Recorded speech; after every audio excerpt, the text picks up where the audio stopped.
Yeah, that lighting looks really bad. I'm going to talk about selective nihilism and what I think are the causes. So we have this little idiosyncrasy of I think everybody wants to be the perfect processor.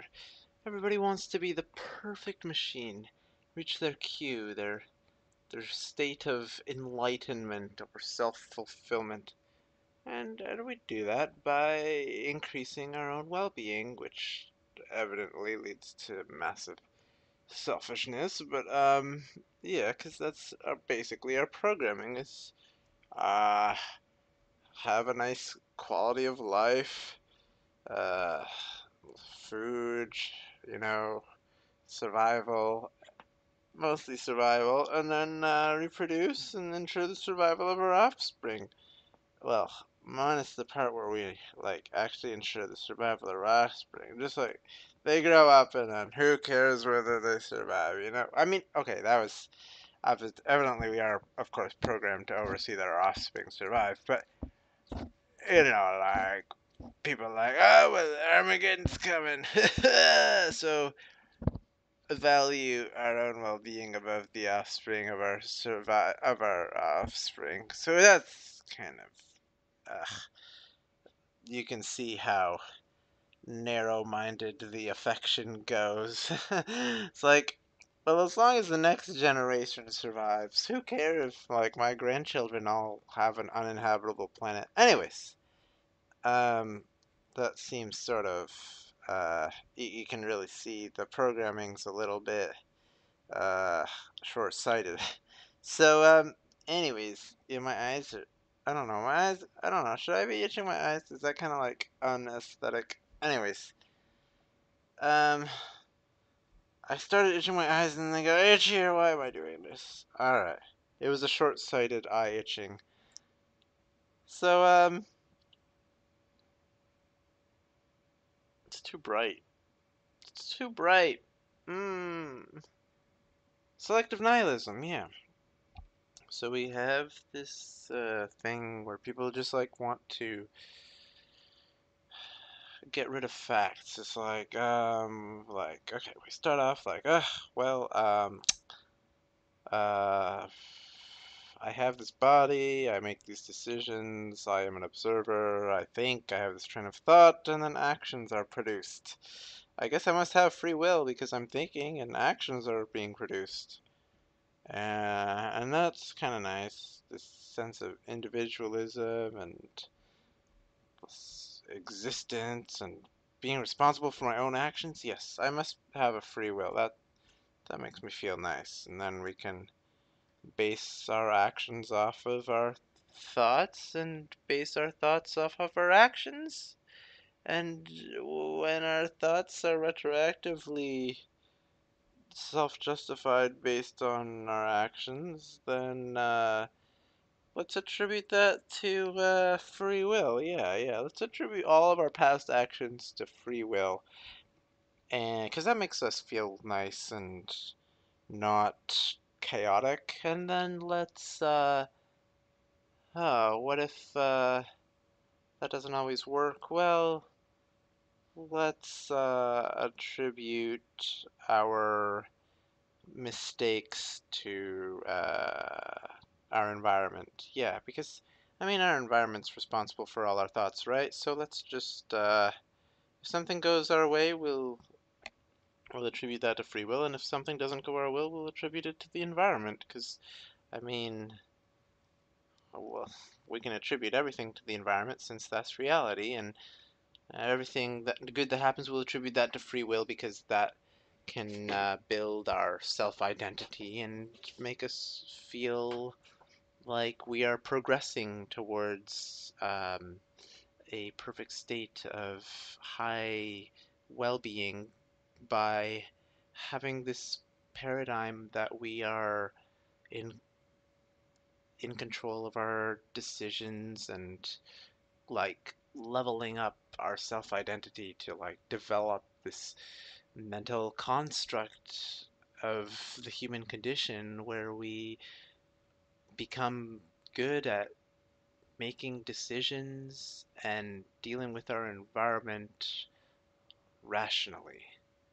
Except for all those times when the environment creates conflict or disaligns with our beliefs, when our paradigms are challenged by reality, well, in that case, we can just disregard reality and disregard facts because our self-identity is what's contributing to our survival, and we don't want to mess with our self-identity. So reality just must be incorrect because it's not important as our self-identity.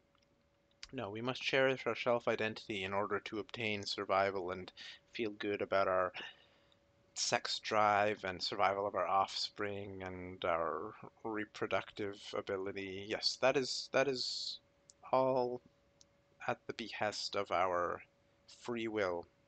That's the most important thing in life. And so this seems to be this, all of what I just said seems to be this instinct-driven rhetoric which people go through in order to self. Well, this seems to be like, I guess, at the core of existence. But when you have that mindset, you get selective nihilism because you're just arbitrarily ignoring reality. And I say this all like humorously, but if you're not finding that humorous, then it's probably because you think that way. I mean, or maybe because you've never ever met anyone who disregarded any facts. But like, yeah, I'm trying to be like somewhat humorous, but if it's not funny, then yeah, maybe because you think that way or you have some identity conflicts. Um, and I think free will is a useful tool. So yeah, I'm not saying free will is bad by any means. It just seems to be a mental construct. Uh, and if we can base our decisions off of free will and rational thought, then that's probably better than not having rational thought or free will to begin with. Um, and if you have a certain way of self-identifying and block out all other um, mental trains of thought, if you only have the one train of thought you're going to use for making decisions, um, well then, for your own benefit, work on making sure that you're good at processing information and analyzing reality and what the consequences of your decisions are, both good and bad, for yourself. And if you want to have, well, we won't talk about morality yet.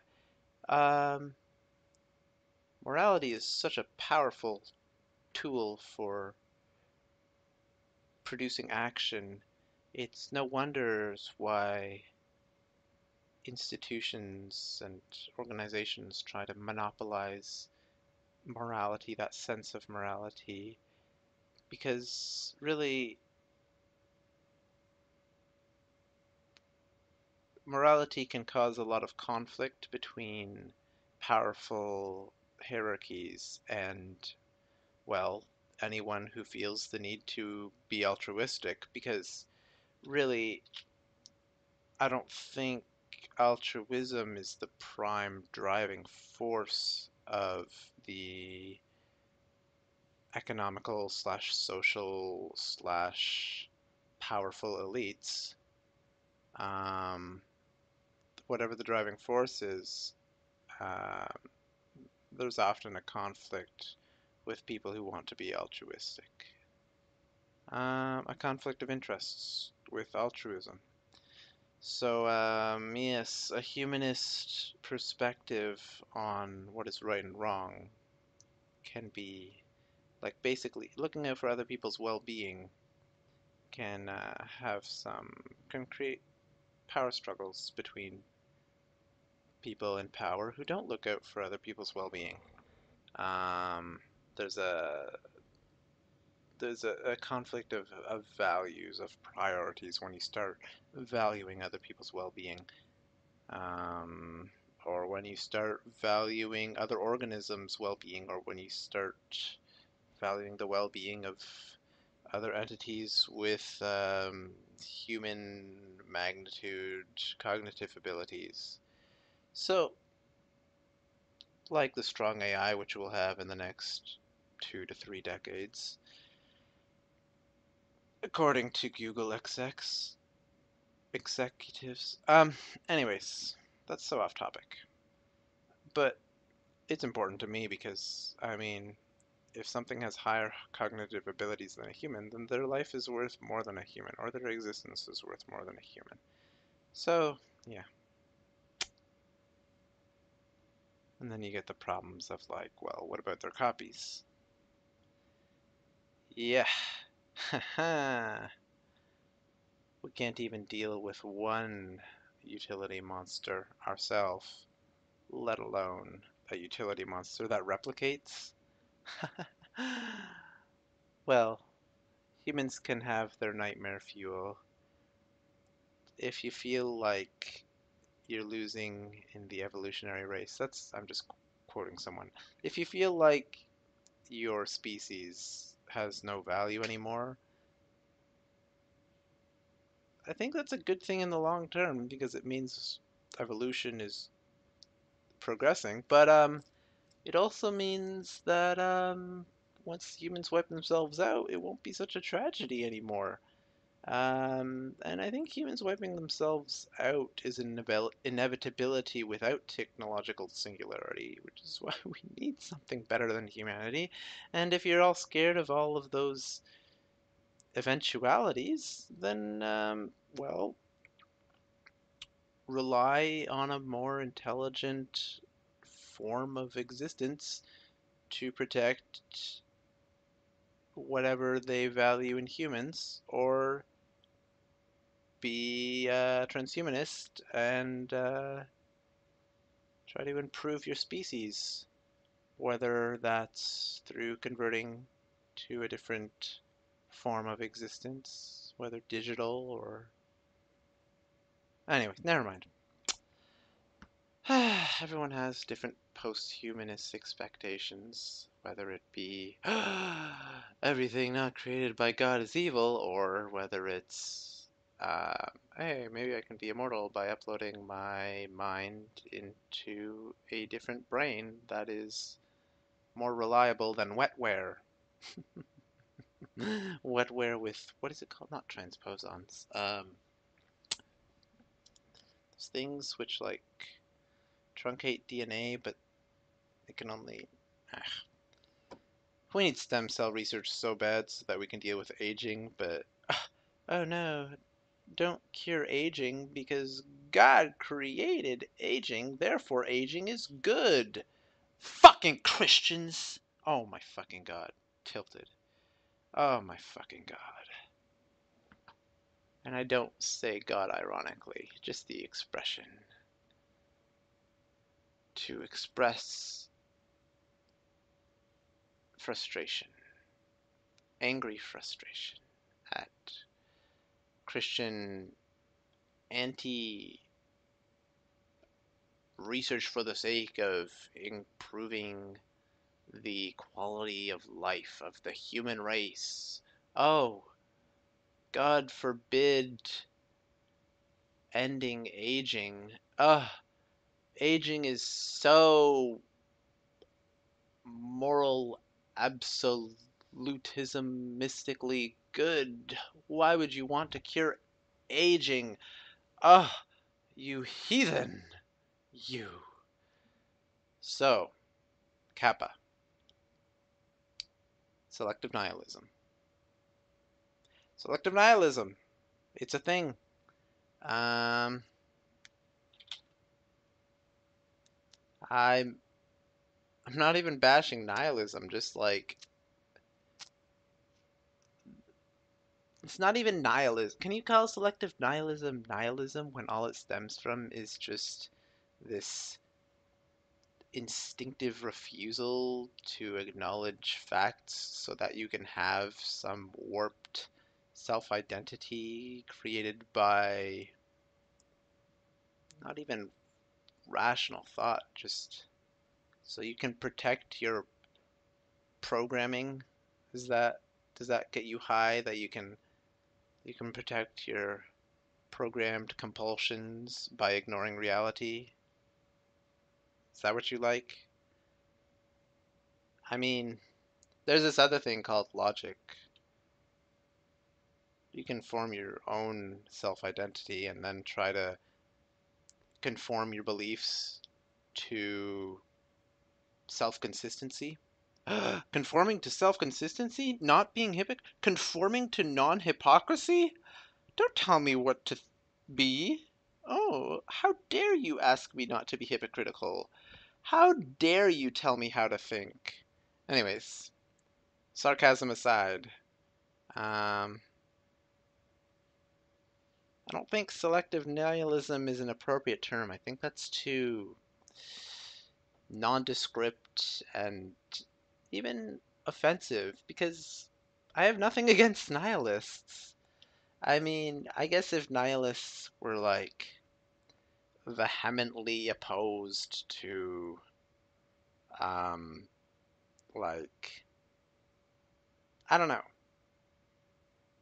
Nihilism in itself is just like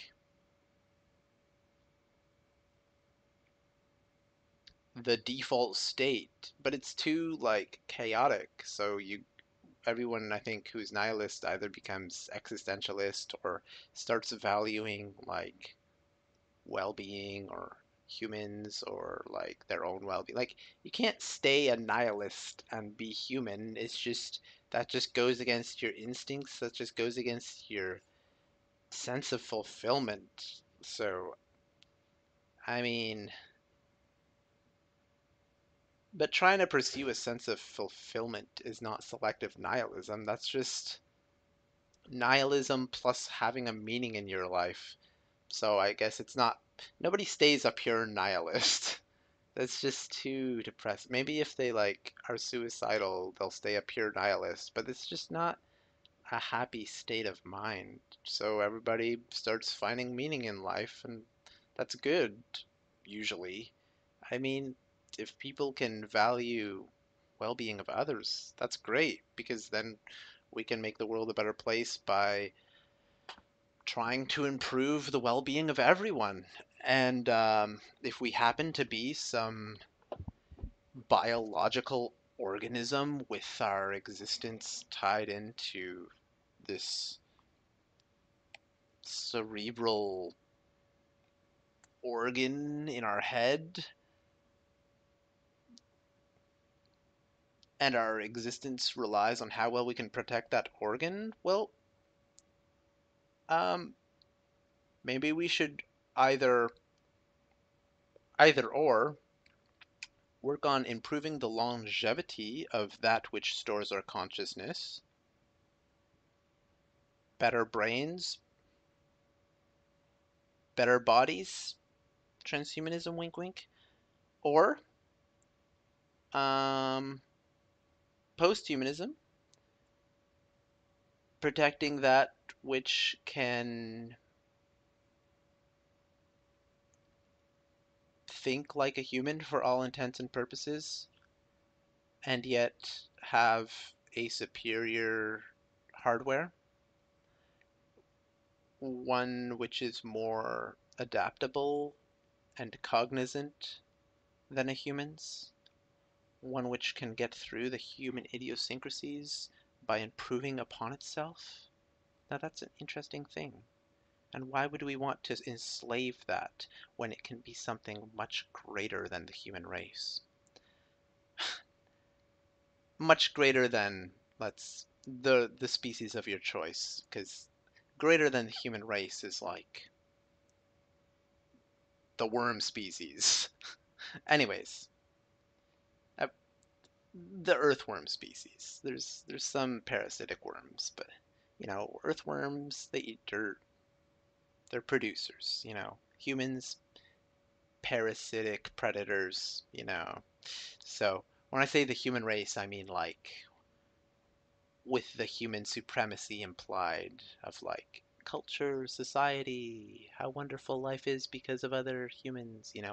Anyways, for humans, the human supremacist version of for the human race, how wonderful. So there can be something better than the human supremacist version of humanity via something that doesn't have aging, something that doesn't have self-contradictory idiosyncrasies.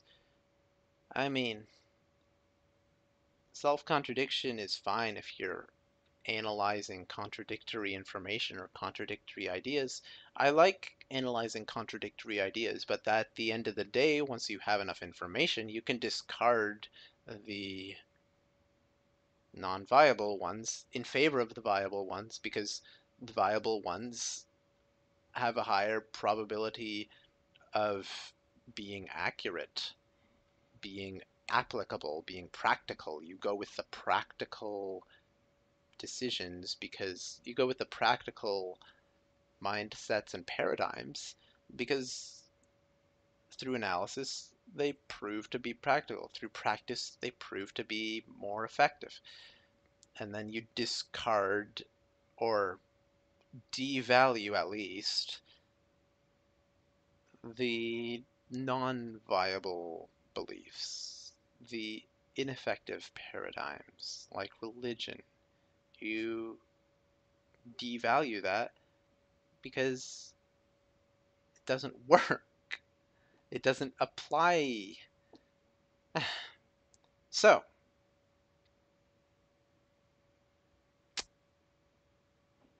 everyday life aside, you can also choose to value if you're not a post-humanist, then on the flip side, maybe you want to value, it's not even the flip side, it's congruent with a humanist perspective where you value your own well-being, therefore you value others' well-being.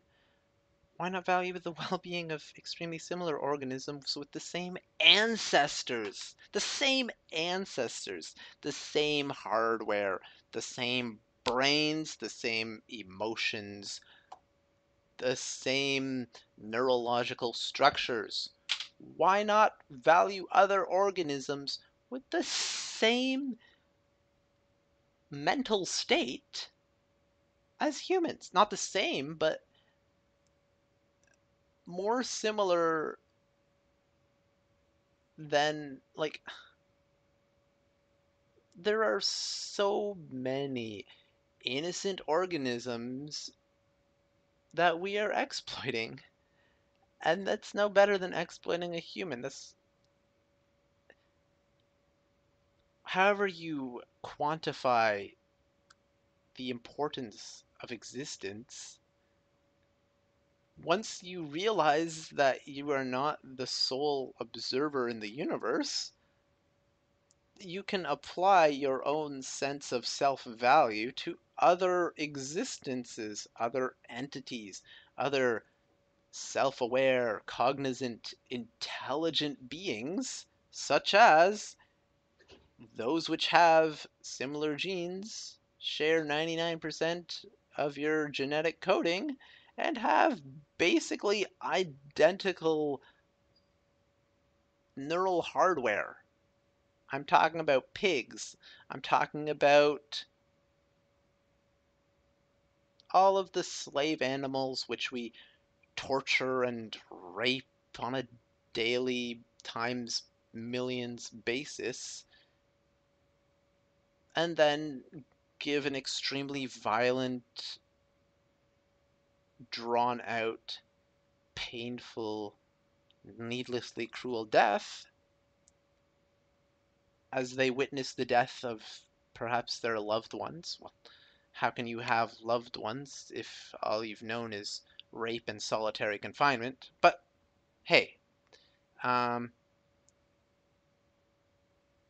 you get to see the other cow slash chicken in the cage across from you, maybe. Can't stand up or spread your wings or spread your legs. Like extend your legs to stand up because your cage might be too small. But hey,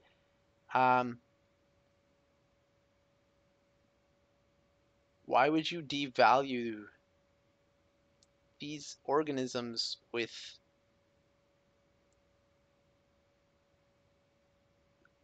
almost the same genetics, almost the same neural structures, almost the same hardware, almost the same instincts, almost the same emotions, basically the same emotions actually. We have the same chemistry for emotions as these prey, as these valueless creatures who are identical to us. Um, They might only be as intelligent as our young ones, yet we value the lives of toddlers and human infants higher than we value the lives of calves and baby bulls and chicks and piglets, etc. Why? Human supremacism, selective nihilism, and this little idiosyncrasy that our beliefs are who we are and we should challenge reality to secure our validity. You don't need to challenge your reality. Challenge your hypocrisy. And I also challenge my hypocrisy, and if I'm being hypocritical anywhere, point it out. Because a lot of us are not very good at noticing our own hypocrisy. So, yeah, I'm up to debate you. I'll debate you any day. Unless there's a tournament, in which case I'll debate you the next day. So, video's over. That was a good video. I think that was a good video. I think I got some good points across. Hopefully, I've made a good argument for being nice to intelligent life. I think I made a good argument. I think I made a good case. Um, I wish this was just like common sense to everyone and everybody like just came up with the same.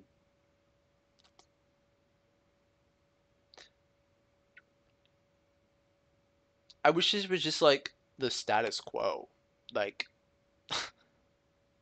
I wish my respect for living things, for self-aware living things, and self-aware simulated living things, self-aware intelligences, my respect for the well-being of all of these people, I consider them people. I wish that was the status quo.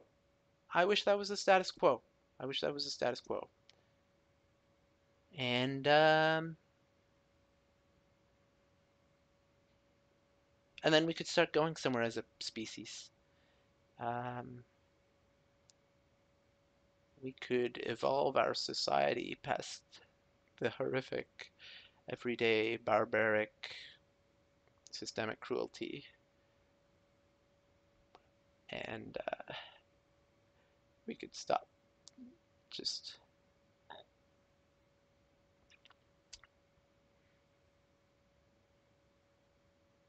We could stop believing